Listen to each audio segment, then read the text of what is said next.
warahmatullahi wabarakatuh. Saya Indri Pujiati, calon guru penggerak dari SDN Sangkali, Kecamatan Citerep, Kabupaten Bogor.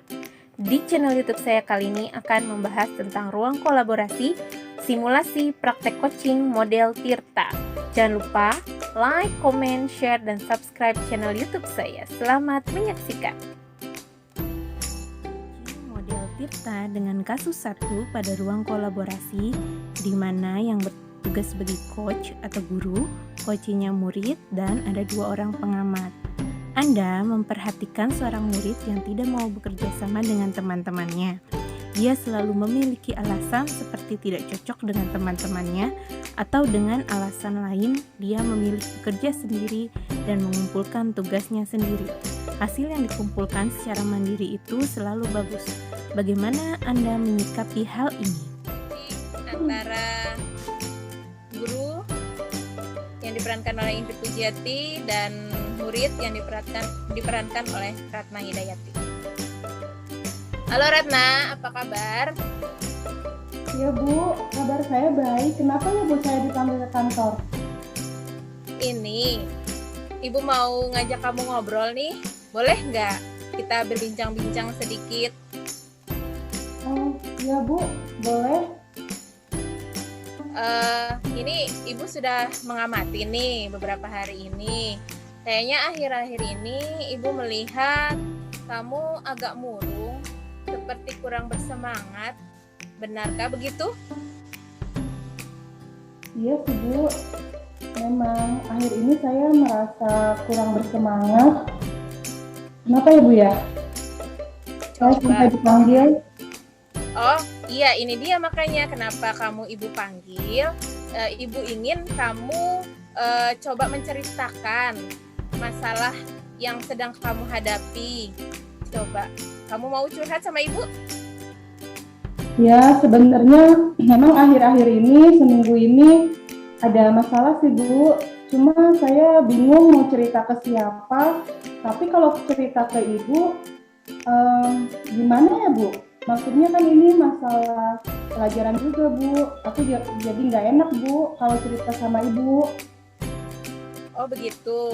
Nah justru kalau pelajaran kamu bisa cerita ke Ibu. Kan Ibu wali kelas kamu. Memang ada masalah apa ya? Hal apa yang mengganggu pikiran kamu? Iya Bu, gak apa-apa ya Bu aku cerita sama Ibu. Oh boleh banget tentu. Ayo coba Jadi, ceritakan. Gini, memang seminggu ini bukan mata pelajaran Ibu sih, di mata pelajaran yang lain kita itu ditugaskan untuk kerja kelompok. Tapi kelompok aku itu bermasalah ya Bu. Jadi ya saya kurang bersemangat karena masalah tersebut. Saya jadi nggak punya temen Bu, dijauhin sama mereka. Oh seperti itu. Masalah kerja kelompok, dijauhi teman. Ya Bu, jadi saya sedih dan kurang bersemangat ke sekolah juga Bu. Ada lagi hal masalah lain? Untuk masalah yang kurang semangat dan yang bikin sedih, ya itu saja Bu. Oh, nah berarti baik. Fokus tujuan kita akan membahas tentang masalah kamu yang sedih dan kurang bersemangat ini ya. Ya. Oke, nah kalau hal yang terjadi kamu alami seperti ini, apa yang kamu inginkan sebenarnya? Ya, jadi saya pengennya sih berteman seperti biasa lagi, baik-baik saja, tidak usah saling menjauhi seperti itu Bu. Jadi saya ingin punya teman lagi, itu aja Bu. Nah terus kan kamu tadi kamu bilang kamu dijauhi teman kamu. Lalu sebenarnya apa sebabnya sih? Kok bisa seperti itu gitu? Ya, jadi kan tadi udah diceritain ya Bu ya, gara-gara tugas kelompok itu.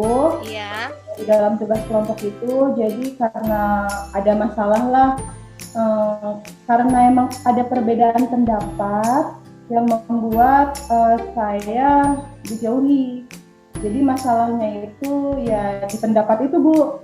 Jadi saling saling mempertahankan pendapat masing-masing Bu untuk kelompok itu. Perbedaan pendapatnya yang seperti apa? Jadi waktu tugas kelompok itu, teman-teman yang lain punya pendapat Bu untuk mengerjakan tugas kelompok tersebut. Sedangkan saya rasa atau saya pikir ide-ide mereka itu kurang bagus Bu.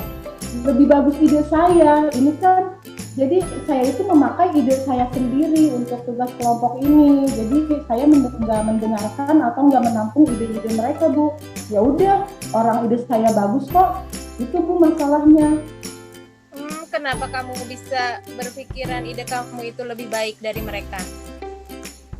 Ya karena kan sesuai dengan passion saya Bu, sesuai dengan keinginan saya. Jadi saya rasa itu bagus untuk menjadi ide atau perwakilan dari kelompok kita Bu. Itu maksud saya.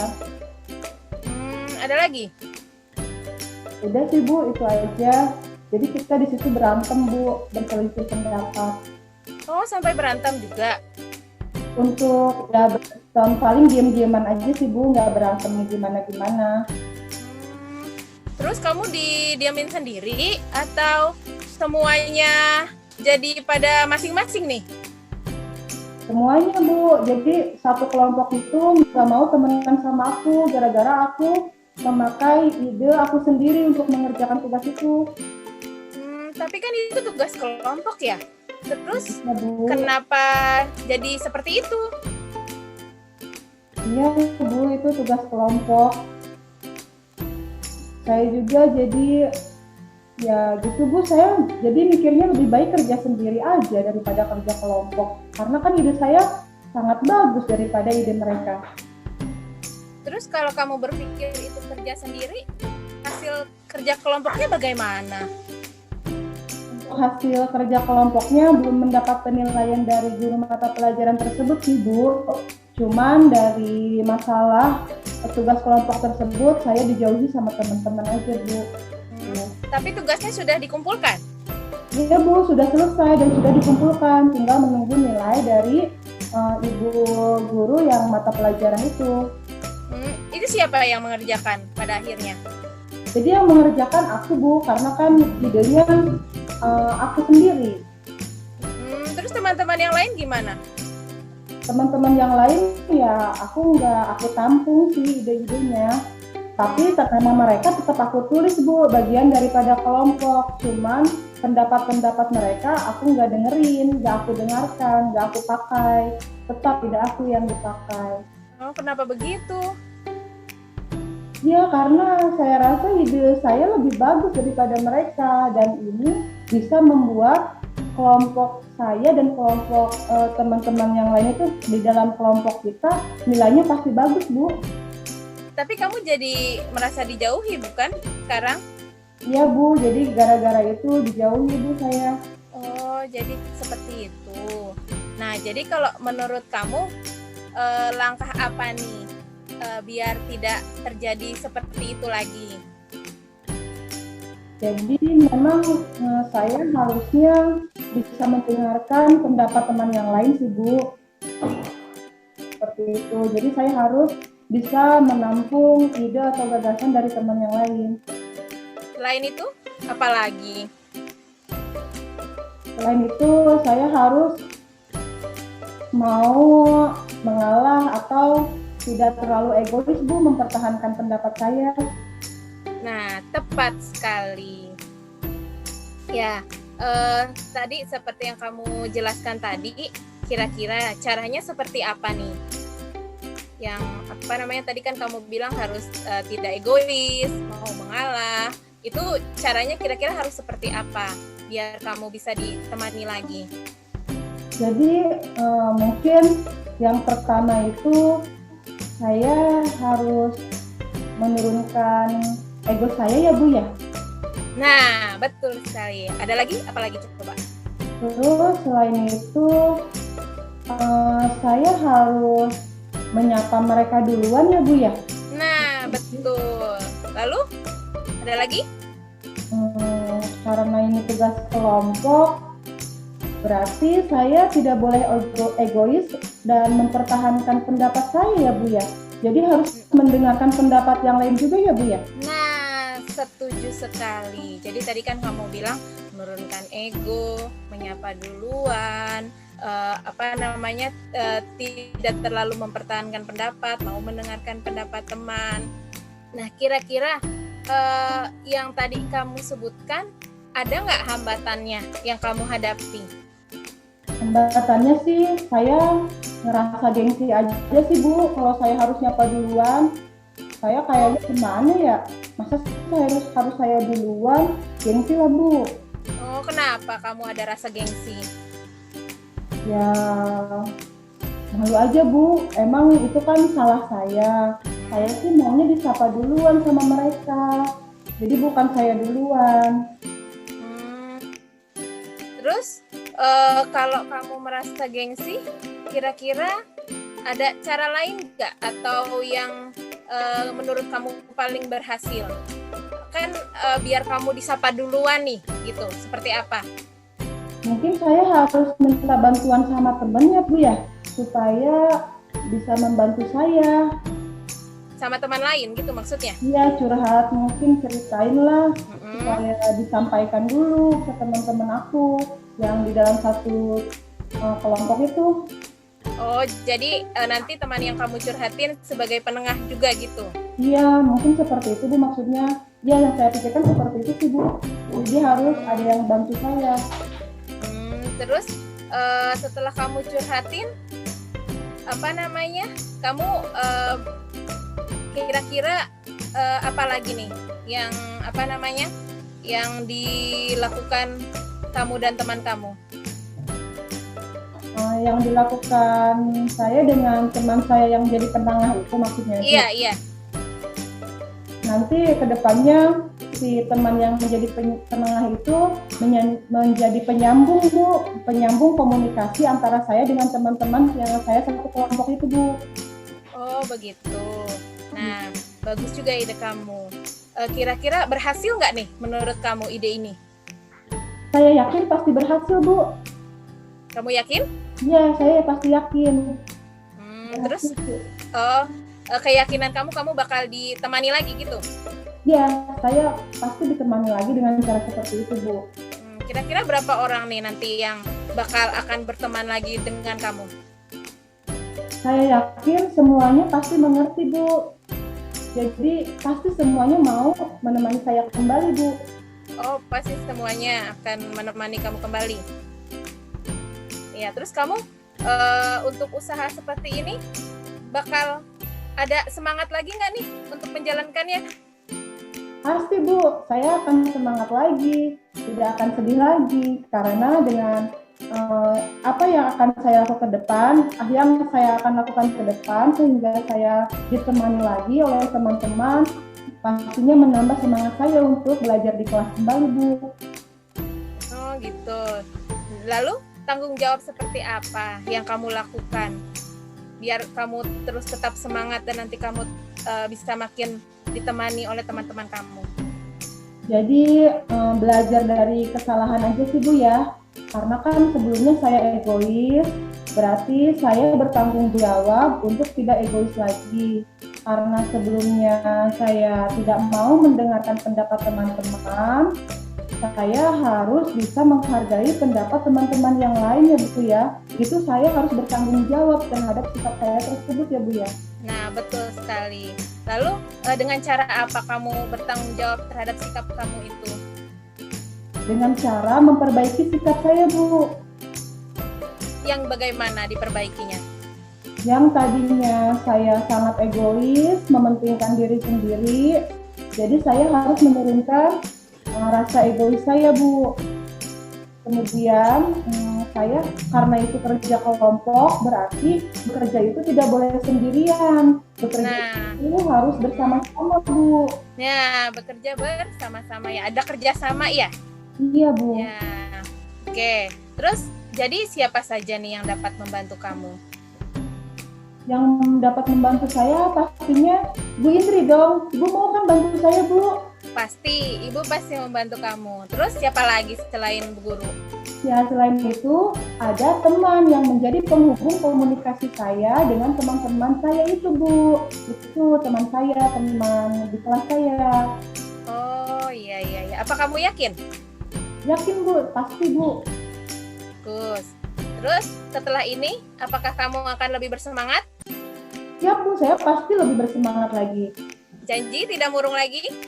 Janji, Bu. Oke, jadi dari masalah ini, coba pembelajaran atau pengalaman apa yang bisa kamu dapatkan untuk kedepannya? Jadi dari pengalaman ini, ternyata kita itu bukan makhluk individual ya, Bu ya. Bukan Nah, betul sekali. Ternyata kita ini makhluk sosial ya, Bu ya. Satu Ya. sama lain saling membutuhkan, Bu. Betul. Oke, nah jadi pembelajaran ke depannya seperti apa agar masalah ini tidak terjadi lagi seperti itu?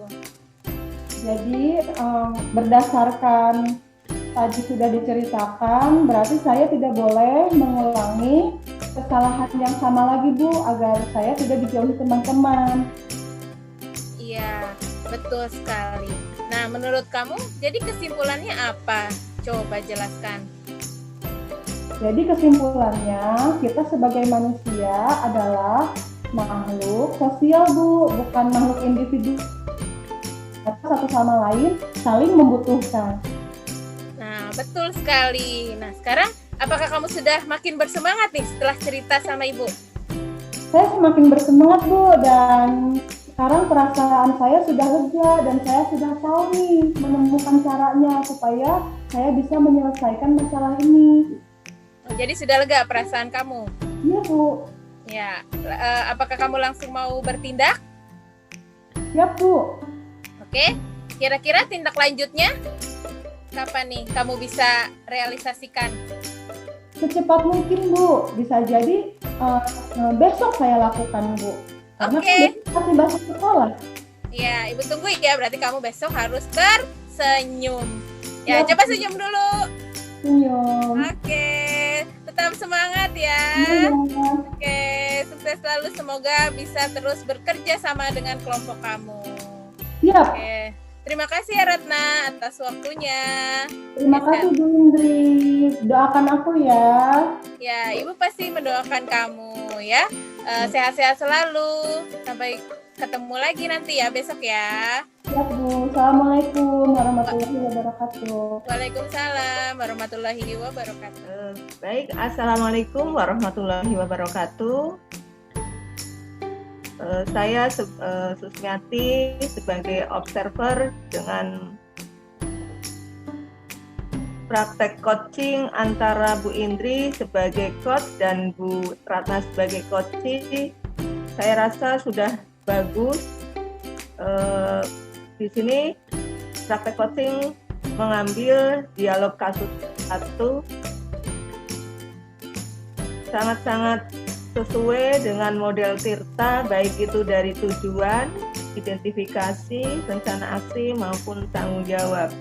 Dari tujuan, coach itu sudah menggali apa yang menjadikan masalah dari coaching. Kemudian identifikasi masalahnya juga sangat bagus karena komunikasi asertif antara coach dengan coachee berjalan dengan sangat lugas, sehingga di rencana aksi coachee juga bisa menyampaikan apa yang akan dilakukan ke depannya dari masalah yang dia hadapi.